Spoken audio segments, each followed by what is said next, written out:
ဆက်လီကိုလူယုံကြပုံတွေတခါကတသက်ကြုံကြနေသောတရားခံတယောက်ရဲ့အကြောင်းကိုသမိုင်းပညာရှင်လည်းဖြစ်စာပေဝေဖန်ရေးသမားလည်းဖြစ်သည့် Robert Hooke ကဤသို့ဖော်ပြပူးသည် Australia ပင်လယ်ကမ်းခြေနှင့်ခက်လန်းလန်းကျွန်းကလေးတစ်ခုပေါ်ရှိထောင်ထဲကထိုတရားခံသည်အခြားအကျဉ်းသားတစ်ယောက်ကိုရိုက်သက်သည်တို့ဖြင့်သူ့ကိုဆစ်ဒနီမြို့တော်တရားရုံးသို့ပြန်ခေါ်လာခဲ့ပြီးတရားရုံးကိုပို့သည်သူသည်နောင်တလည်းမရအိမ်ကြီးလည်းမပြည့်ဘာမှမဖြစ်သလိုပဲတရားရုံးထဲကိုရောက်လာ၏ကိုင်းပြောစမ်းမဦးမင်းပါသဘောနဲ့အခုလိုလုပ်ရတယ်လေတရားသူကြီးကဒေါသတန်နဲ့မိကုန်းထုတ်၏သူကအေးအေးဆေးဆေးပဲကျွန်းလေးတစ်ခုမှနေရတာဘဝကိုညှင်းဝေးလာသည်တေတော်မတီအော်ကောင်း၏ဟူ၍ခံစားရသည်ဒါကြောင့်ခုလိုလုပ်တာပဲတဲ့ထားပါတော့ဒါကငါနားလေတဲ့ဒါဆိုပင်လေရဲခုံချပြီးသိနိုင်တာပဲအခုဟာကသူများကိုမင်းကတတ်တာအဲ့ဒါလူတတ်မှုကွာလူတတ်မှုသိပါတယ်ဒါပေမဲ့အဲ့ဒီလိုပင်လေရဲခုံချပြီးကိုယ့်ဘာသာကိုတတ်သိရင်ငရဲကိုချက်ချင်းရောက်မယ်အခုလူတတ်မှုအဖြစ်ကတော့အဲ့ဒီလိုမဖြစ်နိုင်ဘူးဆစ်ဒနီကိုရောက်ပြီးဖုန်းတော်ကြီးတစ်ပါးပါးစီမှာအဖြစ်ကိုဝင်ချပြီးမှတေတံအပေးခံရမယ်ဆိုရင်ပိုကောင်းတယ်လို့ကျွန်တော်ထင်တယ်ဒါကြောင့်ဖျားသခင်ကအပြစ်လွတ်တာကိုခံရအောင်အခုလိုလုပ်လိုက်တာပဲကျွန်တော်ဇလန်းကိုကျွန်တော်ဖတ်ရေး Shakespeare ၏ပြဇာတ်တဲက Hamlet မင်းသားလေး၏အကြောင်းကိုချက်ချင်းတွေးမိ၏Hamlet မင်းသားလေးသည်ရှင်ဘုရင်ကိုတတ်ချင်ပေမဲ့ရှင်ဘုရင်သည်ဖျားရှိခိုးကြောင်း၌ဆုတောင်းနေသည့်အတွက်မတတ်ပဲရှောင်နေသည်တို့ကြောင့်ငရဲကြီးမှဆိုလိုတယ်ဤသူတက်ကောင်ဒီကျေးဇူးကရုဏာတော်နှင့်အပြစ်လွတ်ခြင်းအခွင့်ကိုကာကွယ်ယူပြီးမှဒုစရိုက်မှုကြီးကိုအကွက်ချလှုံ့ဆော်ခြင်းဖြစ်သည်သူအဖြစ်နှင့်ဆင်သူသောဇလံမျိုးတိုင်းဟမ်လက်မင်းသားလေးကလည်းဘာမှမထူးဘုရင်ကြီးဗိမာန်တော်မှာဖျားရှိခိုးတော်မှာတတ်မိလျင်ဘုရင်ကကောင်းကင်ဘုံကိုရောက်တော်မှဆူရသလိုသူကလည်းငရဲကိုရောက်မှဆူရသည်တဲ့ကြံဖန်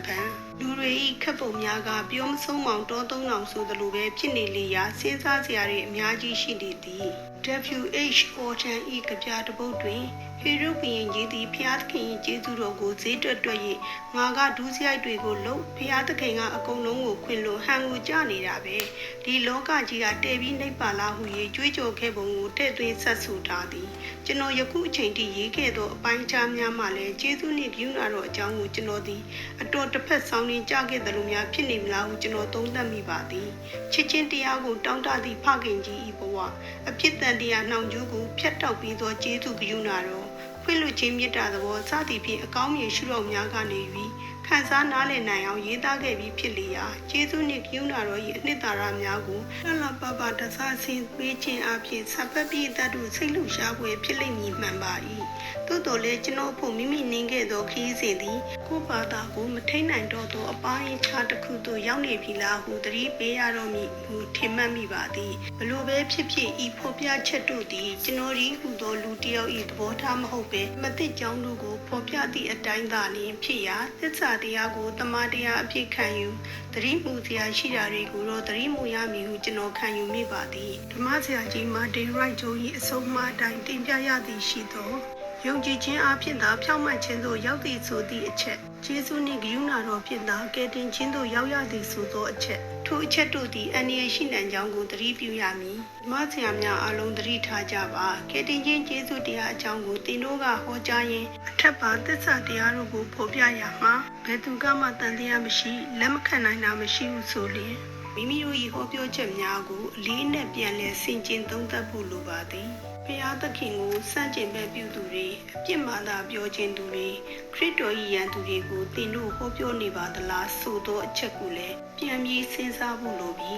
ကယ်တင်ခြင်းကျေးဇူးတရား၏အနှစ်သာရအမျိုးတွေကိုဖော်ထုတ်၍တင်ဆက်ပေးရ၌ဤအခြေခံကြသောအန္တရာယ်များကိုသတိထားကြပါဤသို့လေးလေးနက်နက်စဉ်းစားရန်ဆုံးမထားခြင်းဖြစ်ပါသည်မှန်ပါတယ်ကျေးဇူးနှင့်ဂရုဏာတော်မှာဇောတကတက်ခြင်းစရာအနံ့အသက်များရှိနေပါသည်ဓမ္မပညာရှင်ကားပတ်ကိုလူတစ်ယောက်ကမေးဟစ်တလာလိုလူမျိုးအတွက်ဘယ်လိုသဘောထားသလဲသူ့အဖြစ်တွေအတွက်ခရစ်တော်အသေးခံတာပါသလားတဲ့ကားကဖြစ်သည်ဟစ်တလာအတွက်သာမကယူရရှကာယုတ်အတွက်လည်းခရစ်တော်အသေးခံခြင်းဖြစ်ပါသည်သူ့ကျေးဇူးတော်မှာနယ်နိမိတ်မရှိပါတဲ့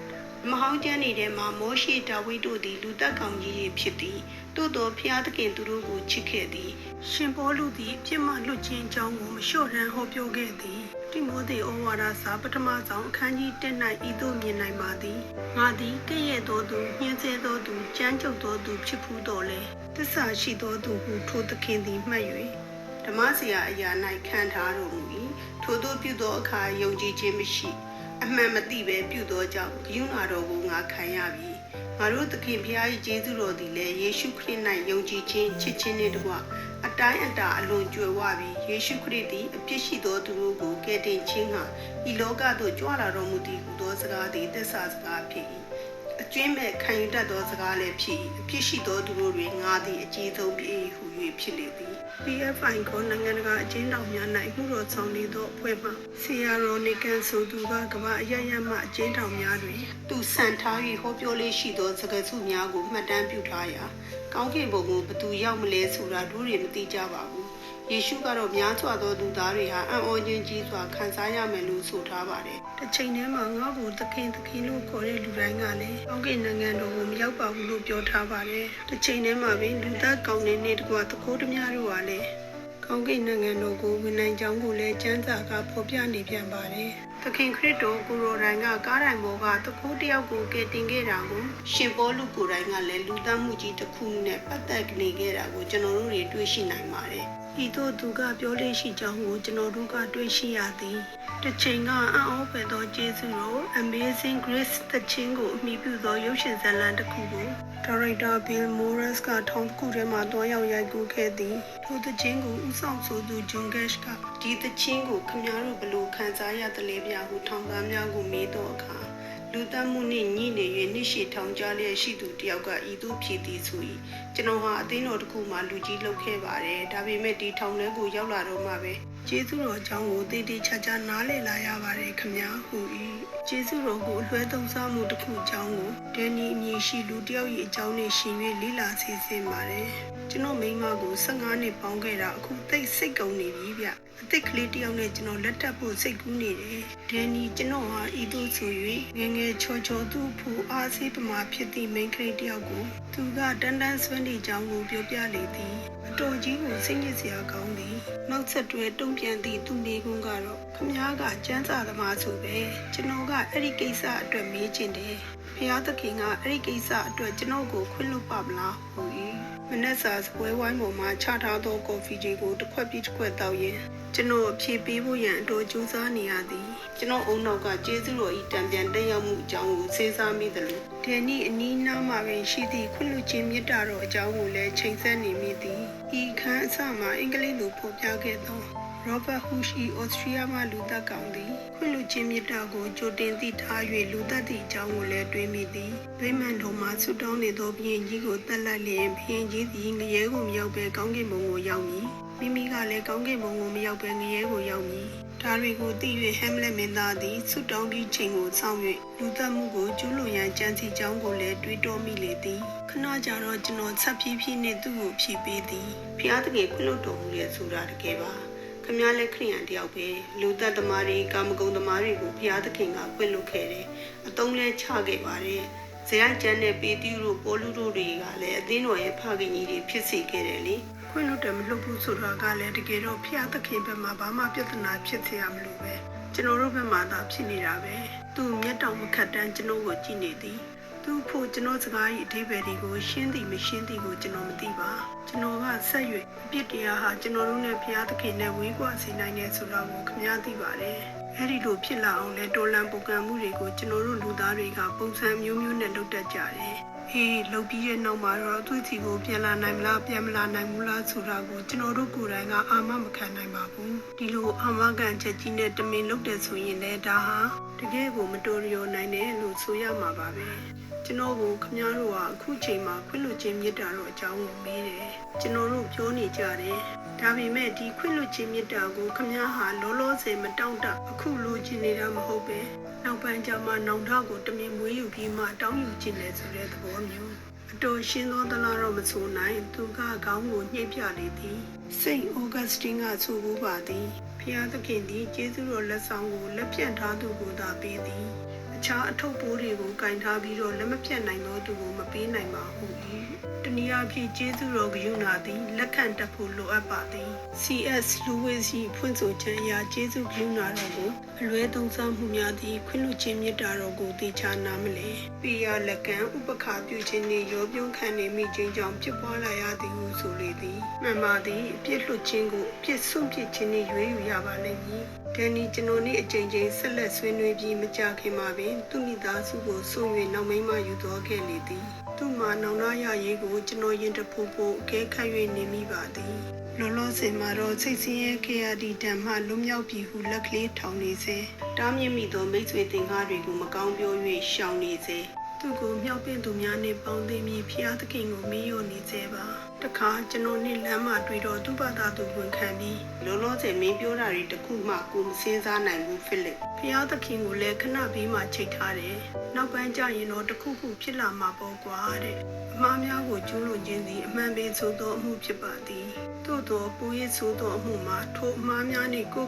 ဖျက်ဆီးခဲ့ခြင်းဖြစ်သည်ထို့သူကိုဖျက်ဆီးခဲ့ခြင်းကိုဝန်မခံနိုင်ခြင်းပဲဖြစ်ပါသည်ဟု၍ပါစကယ်ကဆိုခဲ့လေသည်လူများစုသည်အပြစ်ရှိသူနှင့်အပြစ်မရှိဖြောင့်မတ်သူဆိုသောခွဲခြားခြင်းကိုကျင့်သုံးနေကြတော့လေလူအလုံးအကျုံးဝင်နေသည်ကတော့တည်ရှိနေသူတွေထဲမှာနှမျိုးကွဲနေခြင်းသာဖြစ်လေသည်ဟုတ်ပါသည်မိမိအဖြစ်ရှိသည်ကိုသိသူနှင့်မသိသူနှမျိုးကွဲနေသည်ဆိုမှပူ၍တိကျပါလိမ့်မည်ရှင်ယောဟန်ခရစ်ဝင်အခန်းကြီး၈မှာမြင်တွေ့နေရသောဖြစ်စဉ်အဖြစ်ဖောက်ပြန်သောမိန်းမတစ်ယောက်သည်ယောက်ျားတစ်ယောက်နှင့်ကိုယ်ရိုးကာယဖြစ်နေသည်ကိုလက်ပူလက်ကျပ်ဖမ်းမိလာကြပုံကိုတွေ့ရသည်သူနှင့်ဖောက်ပြန်သည့်ယောက်ျားဘသူလဲဟုဖော်ပြမထားတော့လဲထိုသူသည်ပါရီရှဲကလင်းချုံတစ်ယောက်ဖြစ်မည်ဟုသူတည်သည်များကခံမှန်းကြပါသည်ကျွန်တော်ကလည်းဤသို့ပင်တွေးမိပါသည်ထိုမိန်းမကိုဖမ်းဆီး၍တရားစွဲလာသူများသည်အမှန်တကယ်ထိုမှုအတွက်အပြစ်ပေးရေးယူဖို့ထက်ခရစ်တော်ကိုပြည့်ညတ်တော်ဆန့်ကျင်ရေးသမားအဖြစ်ရှုံချပြစ်တင်ရန်သာအကွက်ဆင်လာကြခြင်းဖြစ်ကြောင်းကျမ်းစာကဖော်ပြထားသည်ကိုလည်းတွေ့ရပါသည်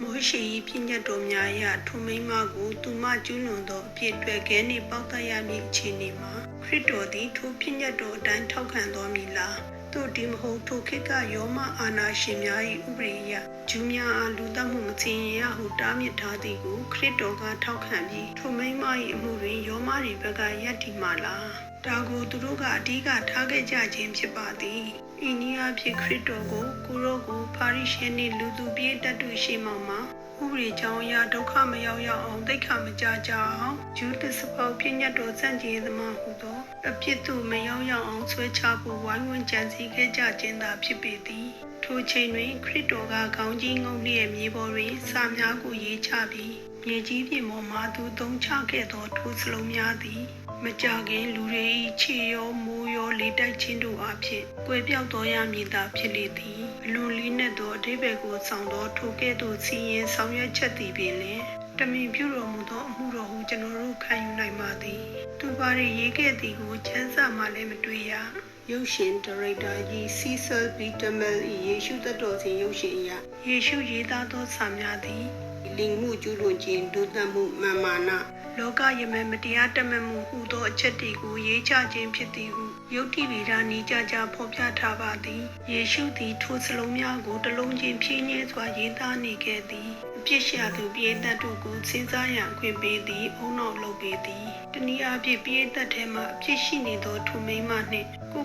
ဖြောင့်မတ်သည်ဆိုပါသောတရလူပြည့်တတ်တို့အလုံးကိုစီးတား၍ပေးနေခြင်းဖြစ်ပါသည်နောက်ဆုံးတွင်ယေရှုကစတင်၍စကားပြောလာသည့်အခါမှာတော့အပြစ်ရှိခြင်းကိုမသိပဂတိဖြောင့်မတ်သူတွေအဖြစ်ကို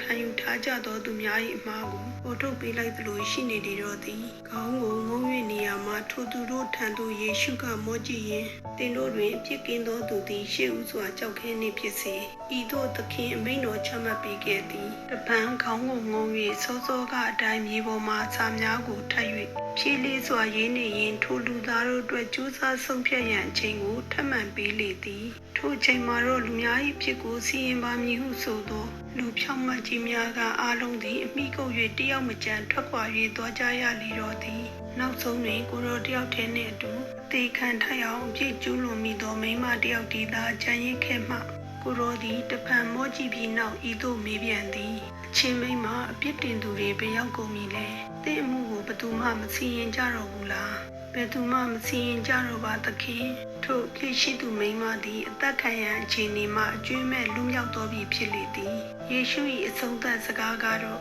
ငါသည်လည်းသင်၏အမှုကိုမစီရင်သွားတော့နောက်တစ်ဖန်ဒုစရိုက်ကိုမပြုပါတော့နှင့်ရှင်းသွားရပြီဖြောင့်မတ်တော်သူဆိုတာဘယ်သူလဲကိုပြည့်ရှိသည်ကိုဝင်ချနိုင်တော်သူသာဖြစ်သည်ပြည့်ရှိသူသည်ဘယ်မှာလဲ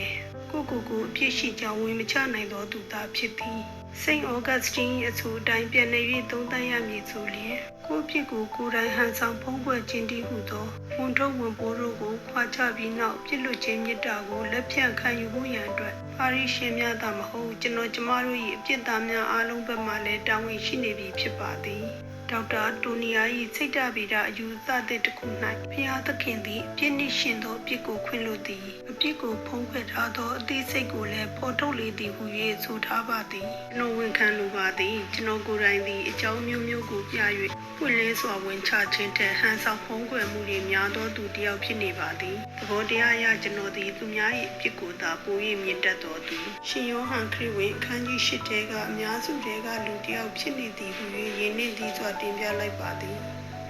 ကျေးဇူးတော်ကိုဖမ်းမိရရှိနိုင်မှုကျွန်တော်တို့ခရိယန်တွေပြောလေးပြောထားရှိသည့်နောင်တနှင့်ကျိုးပဲ့ကြည်မွားခြင်းစိတ်အစဉ်လိုအပ်ပါသည်ပျောက်တော်သား၏အိမ်သို့အပြန်ခရီးပျော်မွေ့ခြင်းနှင့်ညစာစားပွဲအားလုံးတို့ကိုထိုတရားကဆောင်ကျဉ်ပေးခဲ့ခြင်းဖြစ်ပါသည်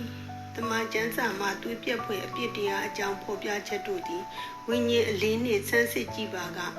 ဖျားသခင်သည်ကျမတို့ကိုနောင်တနှင့်ကျေးဇူးတော်ကိုရယူဖို့ဖိအားပေးနေခြင်းပဲဟုနားလည်နိုင်ပါသည်လောကီသားတို့အားအပြစ်စီရင်ခြင်းကဖျားသခင်သည်သားတော်ကိုဤလောကသို့ဆေလွတ်ခဲ့သည်မဟုတ်ကယ်တင်ခြင်းသို့ရောက်မည့်အကြောင်းဆေလွတ်တော်မူ၏ဆိုသောဖော်ပြချက်ကိုစဉ်းစားကြည့်ပါယေရှု၏တရားသည်လူသားတို့ကိုချေမှုန်းရန်မဟုတ်လူမြောက်စေဖို့သာဖြစ်သည်ကိုနားလည်နိုင်ပါသည်တနည်းအားဖြင့်ကျွန်တော်တို့၏အကျိုးအတွက်ညှိစွန်းနေသောအပြစ်တရားကိုထုတ်ပြန်ပေးသည်ကျွန်တော်တို့ကအတင်းပြန်၍ဖုံးဖိထားရန်မဟုတ်ပဲထိုကျေးဇူးတော်ကိုလက်ခံလိုက်ရမည်ဖြစ်လေသည်